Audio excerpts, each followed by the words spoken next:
Shalom, salam kasih dalam Tuhan kita Yesus Kristus. Saat ini senang sekali saya mau membagikan rahasia kebenaran firman Tuhan tentang rahasia hidup berbahagia. Saya yakin setiap orang ingin memiliki hidup yang bahagia, benar? Tapi sebelumnya saya mau bertanya, apa sebenarnya arti hidup bahagia? Apa ukuran hidup bahagia itu? Secara umum, kebahagiaan diidentikan dengan hal yang menyenangkan, hidup yang nyaman. Setiap orang memikirkan ukuran kebahagiaannya sendiri. Ada yang menilai kebahagiaannya dari segi materi, uang, harta, kekayaan. Semakin banyak materinya, dia merasa bahagia. Makanya zaman now, tidak jarang orang berlomba dan senang diberi label sultan, crazy rich, dan mereka berlomba-lomba memamerkan kekayaannya. Tapi apakah benar mereka berbahagia? Orang kaya berbahagia? Tidak semua diri adalah orang-orang kaya karena mereka tidak bahagia. Jadi apa kebahagiaan itu menurut pemahaman orang Kristen? Orang percaya harus memiliki pegangan dan juga pemahaman yang benar dan tepat tentang hidup bahagia. Bahagia itu adalah kondisi hati kita di hadapan Allah, sikap hati yang benar, yang terpaut kepadanya. Ini tidak tergantung kondisi atau situasi kita, apakah kita orang kaya atau miskin, sakit atau sehat, senang atau susah, punya masalah atau tidak. Tidak. Itu adalah kondisi hati kita kepada Allah. Jadi apa 5 rahasia untuk hidup bahagia dan apa dampaknya jika kita menjalankan kelima rahasia ini? Ada di Mazmur 1 ayat 1-3. Mazmur 1 ayat 1 berkata, berbahagialah orang yang tidak berjalan menurut nasihat orang fasik, yang tidak berdiri di jalan orang berdosa, dan yang tidak duduk dalam kumpulan pencemooh. Kalau dalam bahasa Ibraninya saya akan coba. Asrei hais aser lo halak ba'asat resaim uvide rekataim lo amad uvide mo'asab lesim lo yasab. Asrei adalah adjektiva yang artinya lebih tepat diartikan berbahagia daripada diberkati. Kata dasarnya adalah aser, salah satu nama anak Yakub dari Jilpa yang artinya bahagia. Resaim, orang fasik. Siapa sih orang fasik sehingga tidak boleh berjalan menurut nasihat mereka? Orang fasik adalah orang yang tidak tinggal dalam firman Allah. Contoh nasihatnya apa? Mau kaya, ayo korupsi. Mau dapat jabatan yang baik, ayo sogok menyogok. Jadi PNS, sogok menyogok. Itu nasihat orang fasik. Jangan berjalan menurut nasihatnya supaya Anda bahagia. Orang berdosa, bahasa Ibraninya kataim. Siapa mereka? Orang yang melanggar hukum, baik hukum di dunia ini maupun hukum di surga. Jangan berdiri di jalan mereka. Koridornya berbeda antara kita dengan mereka.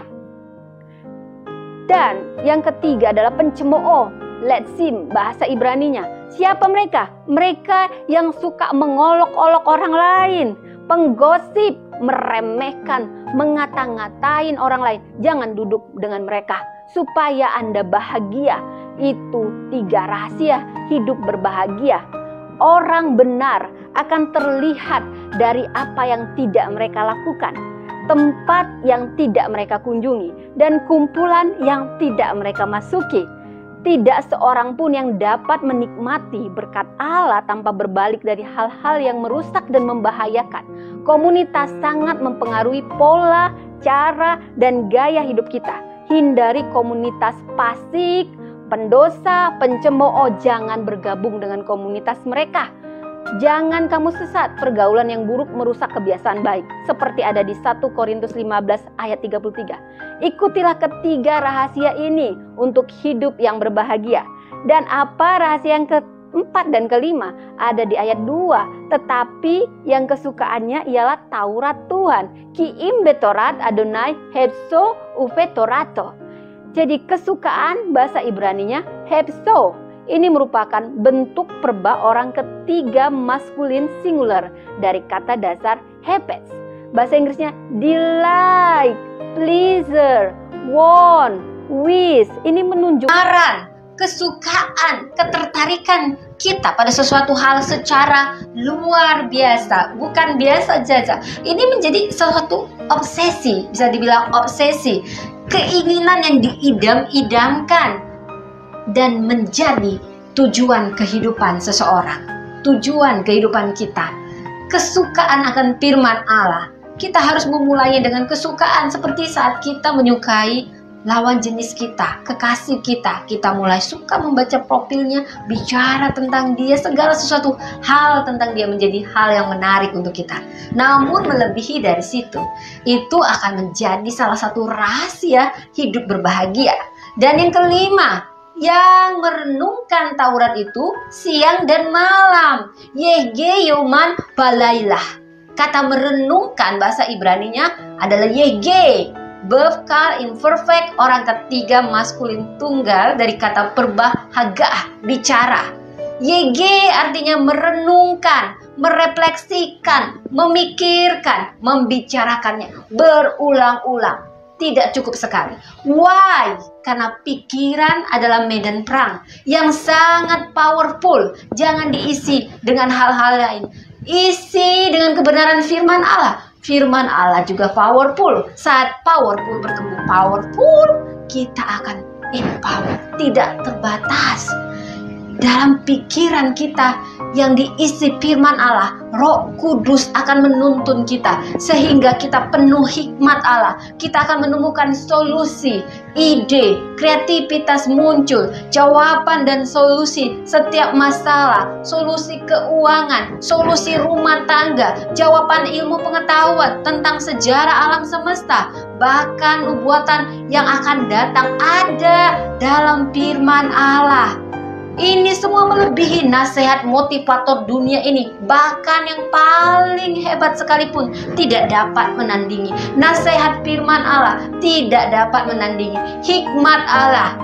Karena itu, inilah kunci hidup berbahagia. Merenungkan, dan setelah kita merenungkan, kita pasti menjadi pelaku firman Allah. Hidup bahagia itu dapat dialami oleh setiap kita orang percaya. Itu tidak hanya sebatas teori atau cerita, tapi ada hasil yang kita peroleh. Di ayat 3, Vehaya ke satu alfalge maim aser piro yiten beito ve alehu yo yibol vekol aser ya ase yasim pasliak.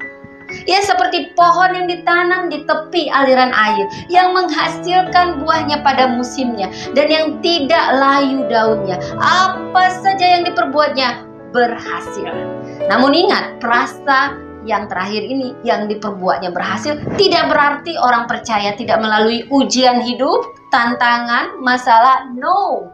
Tapi pada akhirnya orang yang berjalan di kelima rahasia itu pasti menang. Jikalau kita menjauhi dan tidak berjalan menurut nasihat orang fasik, tidak berdiri jalan orang berdosa, tidak duduk dalam kumpulan pencemooh, tapi kesukaannya Taurat Tuhan dan merenungkannya siang dan malam, maka yakinlah kebahagiaan itu akan kita terima. Jadi kita orang percaya tahu yang tinggal dalam firman Allah dan setia dalam kebenaran firman-Nya akan selalu berbahagia di setiap musim kehidupan. Berbahagia dalam situasi apapun, itu adalah ciri orang beriman pada Allah. Dan sebaliknya, orang yang beriman akan disebut berbahagia. Dasar utamanya adalah menikmati kebahagiaan, harus hidup takut akan Tuhan dan menuruti jalan atau cara hidup yang ditunjuk oleh Tuhan melalui hukum-hukumnya. Itulah rahasia berbahagia yang juga akan kita nikmati dengan semua apa yang sudah diperintahkan.